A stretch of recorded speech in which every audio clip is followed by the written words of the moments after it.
Assalamualaikum warahmatullahi wabarakatuh. Perkenalkan, nama saya Auliatul Jannah, NIM 1904303. Di video storytelling kali ini saya akan menjelaskan artikel yang berjudul Faktor-faktor yang mempengaruhi approachment fraud, yaitu sebuah kajian dari perspektif perception auditor eksternal, yang mana artikel ini ditulis oleh Zulaika dan juga Paulus yang berasal dari Universitas Diponegoro, yang dimuat dalam Jurnal Akuntansi dan Keuangan Indonesia atau JAKI pada volume ke-13 di tahun 2016. Fenomena atau konteks dari artikel ini adalah bahwa tindak pidana korupsi sampai saat sekarang ini masih sering terjadi di Indonesia. Pengelolaan keuangan di Indonesia masih saja diwarnai dengan adanya penyimpangan-penyimpangan yang terjadi. Hal ini dapat diketahui atau dilihat dari laporan Badan Pemeriksaan Keuangan Republik Indonesia atau BPK pada semester kedua di tahun 2012, yaitu ditemukannya ada 12.947 kasus penyelewengan pengelolaan keuangan negara yang mencapai 9,72 triliun rupiah, di mana temuan dari indikasi ini bukanlah dalam jumlah yang sedikit dan terus terjadi secara berulang-ulang dari tahun ke tahun.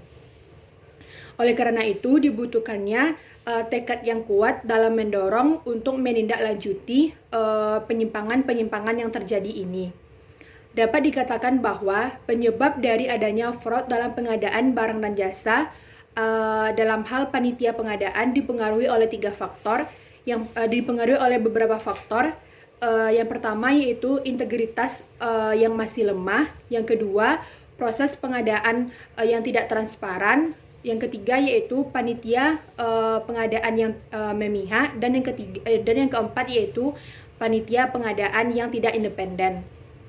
Oleh sebab itu, dapat dikatakan bahwa fraud dipengaruhi oleh 3 faktor. Yang pertama yaitu adanya tekanan atau pressure, di mana tekanan di sini merupakan motivasi yang mendorong individu untuk melakukan sebuah tindakan fraud yang meliputi faktor eksternal ataupun internal. Bisa jadi berupa adanya tekanan finansial ataupun tekanan dari keluarga. Lalu, faktor yang kedua yaitu adanya opportunity atau peluang, yaitu kesempatan yang tersedia bagi para pelaku fraud ini untuk melakukan tindakannya. Biasanya hal ini terjadi karena pengendalian internal perusahaan itu yang masih lemah. Dan yang ketiga yaitu rasionalisasi atau rationalization, yaitu sebuah pandangan yang menganggap bahwa pelaku dari fraud itu dapat dipercaya. Walaupun mereka melakukan sebuah tindakan kecurangan, tetapi mereka menganggap dirinya sebagai korban dari lingkungan perusahaan yang tidak sehat atau kurang baik. Kemudian selanjutnya adalah pertanyaan penelitian. Pertanyaan penelitian dalam artikel ini ada 2. Yang pertama, proses pengadaan barang dan jasa merupakan faktor yang paling pengeluaran pemerintah yang paling unggul atau yang paling utama, namun juga menjadi sumber utama dalam hal korupsi yang paling besar. Mengapa fenomena ini terjadi? Dan yang kedua yaitu mungkinkah fraud yang terjadi atas pengadaan barang dan jasa oleh pemerintah negara Indonesia dipengaruhi oleh adanya tekanan finansial? Lalu selanjutnya ialah tujuan penelitian. Tujuan dari penelitian ini yaitu untuk menganalisis faktor-faktor yang mempengaruhi fraud dalam pengadaan barang dan jasa oleh pemerintah dengan mengadopsi teori fraud triangle yang dikemukakan oleh Krise pada tahun 1973 dan teori of planet behavior yang dikembangkan oleh Ajezen pada tahun 1991 dari perspektif auditor independen pemerintah. Lalu selanjutnya ialah yang keempat, variabel penelitian. Dalam hal ini ada 2 variabel. Yang pertama yaitu variabel dependen atau eksogen. Variabel dependen pada penelitian ini yaitu penyimpangan atas pengadaan barang jasa atau fraud. Yang kedua yaitu variabel independen atau endogen. Yang mana di sini ada 7 variabel independennya. Yang pertama yaitu kurangnya kualitas panitia pengadaan. Yang kedua yaitu financial pressure panitia pengadaan. Yang ketiga, lemahnya sistem dan prosedur pengadaan. Yang keempat yaitu sikap atas perilaku fraud. Yang kelima, norma subjektif atas tindakan fraud. Yang keenam yaitu kontrol perilaku panitia pengadaan barang dan jasa yang dipersepsikan. Dan yang ketujuh yaitu niat untuk berperilaku fraud. Lalu selanjutnya ialah teori yang digunakan. Pada penelitian ini, teori yang digunakan itu ada dua. Yang pertama yaitu teori fraud triangle, yang mana teori ini dikemukakan oleh Krisse pada tahun 1973. Menurut teori fraud triangle ini, tindakan fraud dipengaruhi oleh 3 faktor. Yang pertama yaitu adanya tekanan atau pressure. Tekanan di sini merupakan motivasi seseorang untuk melakukan tindakan kecurangan atau penyimpangan yang mana dapat dipengaruhi oleh faktor internal ataupun eksternal, seperti adanya tekanan dari keuangan ataupun tekanan dari keluarga. Yang kedua yaitu opportunity atau peluang, yaitu kesempatan bagi para pelaku untuk melakukan kecurangannya. Kesempatan ini biasanya dipengaruhi oleh faktor pengendalian internal perusahaan itu yang masih lemah atau kurang baik. Dan yang ketiga yaitu rasionalisasi atau rationalization, yang mana pelaku itu menganggap dirinya itu benar atas tindakan atau aktivitasnya yang mengandung fraud atau kecurangan. Lalu selanjutnya ialah Theory of Planet Behavior. Theory of Planet Behavior ini dikemukakan atau dikembangkan oleh Ajezen pada tahun 1991.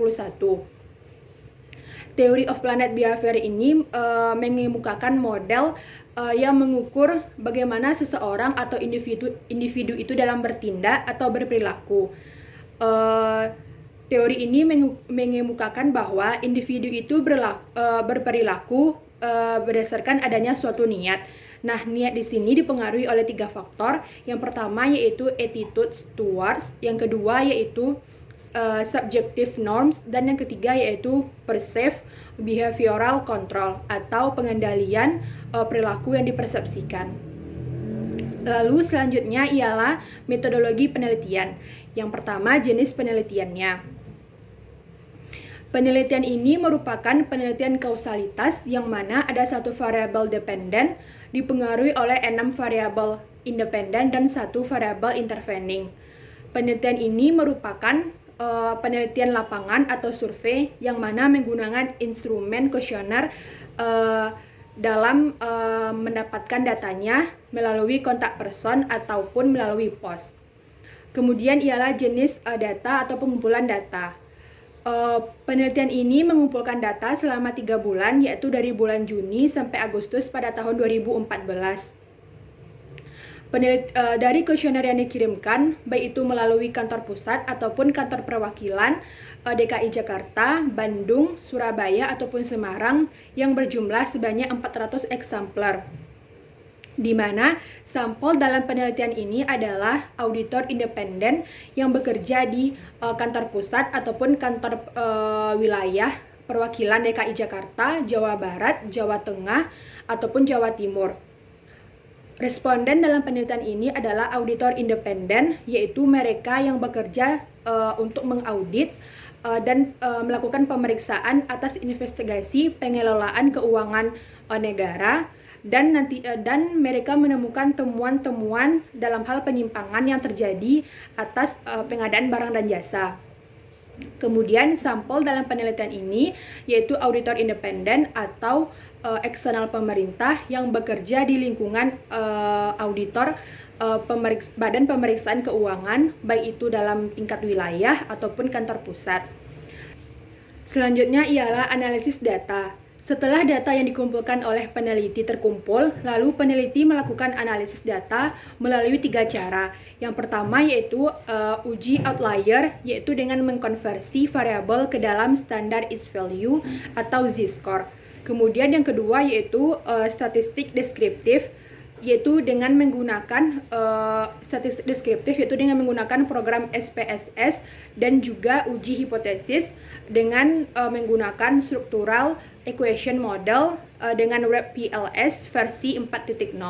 Kemudian yang ketiga yaitu uji reliabilitas dengan menggunakan skala reliabilitas dan juga validitas menggunakan bivariat kovarian untuk mengukur semua variabelnya. Yang terakhir adalah temuan. Dari hasil analisis data dan uji hipotesis pada penelitian ini dapat ditemukan bahwa dari 7 hipotesis yang ada, 1 hipotesis itu ditolak dan 6 lainnya tidak dapat ditolak atau diterima. Hipotesis yang ditolak yaitu pengaruh financial pressure terhadap perilaku fraud. Dari hasil penelitian ini juga dapat dilihat bahwa tindakan fraud atas pengadaan barang dan jasa oleh pemerintah Indonesia dipengaruhi oleh 3 faktor. Yang pertama yaitu masih kurang efektifnya sistem pengendalian. Yang kedua, kurangnya kualitas pelaksana pengadaan. Dan yang ketiga yaitu niat untuk berperilaku fraud. Niat di sini merupakan faktor personal atau individu. Sementara itu, untuk financial pressure tidak berpengaruh secara signifikan terhadap tindakan fraud. Faktor yang berkaitan dengan niat di sini dalam hal pengadaan barang dan jasa dipengaruhi oleh 3 hal, yaitu adanya sikap atau attitude, kemudian yang kedua yaitu norma subjektif, dan yang ketiga yaitu pengendalian perilaku yang dipersepsikan oleh individu atas tindakan fraud tersebut. Kemudian penelitian ini menyimpulkan bahwa tindakan fraud dalam pengadaan barang dan jasa dapat dikaitkan dengan faktor individual, yaitu adanya tekanan dan juga adanya peluang, yang mana kedua faktor ini dapat dipertimbangkan dalam hal membangun struktural ataupun model dalam menindaklanjuti atau memberantas tindakan fraud ini yang terjadi di pemerintah negara Indonesia dalam hal pengadaan barang atau jasa. Itulah storytelling dari artikel yang dapat saya sampaikan. Terima kasih. Assalamualaikum warahmatullahi wabarakatuh.